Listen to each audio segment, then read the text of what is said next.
Champion হওয়ার জন্য 191 রানের লক্ষ্য তাড়া করতে নেমে শুরুটা মোটামুটি ভালোই করেছিল পাঞ্জাব কিংস। প্রিয়াংশ আরিয়া ও প্রভসিমান সিং শুরু করেছিলেন সাবধানে, কিন্তু কেইন ইনিংস বড় করতে পারেননি। প্রিয়াংশ করেছে 25 রান, প্রভসিমান 26। 3 নম্বরে নেমে কিছুটা লড়াই করলেও জশ ইংলিশ তিনি করেন 39 রান, তবে ধাক্কাতে আসে অধিনায়ক শ্রেয়াস আয়ারের উইকেট হারিয়ে। মাত্র 2 বলে খেলে 1 রান। শেষের দিকে একাই লড়ে যান শশাঙ্ক সিং। 30 বলে 61 রানের দুর্দান্ত ইনিংস খেলেও তা যথেষ্ট হয়নি, হারটা লিখে যায় স্কোরবোর্ডে। 20তম ওভারে দ্বিতীয় বলটা ডট দেন জজ হাউজউড।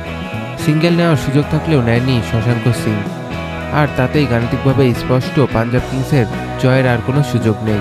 ডট বল হওয়ার সঙ্গে সঙ্গেই 2 হাত মুখে ঢাকেন বিরাট কোহলি। আহমেদাবাদের গ্যালারিতে তখন দাঁড়িয়ে গেছে সম্ভাব্য চ্যাম্পিয়নের উচ্ছ্বাসে। কোহলির চোখে তখন জল, ক্যামেরায় ধরা পড়ে সেই টলমলে চোখ। 18 বছরের অপেক্ষা পর অবশেষে যেটা পেলেন কোহলি।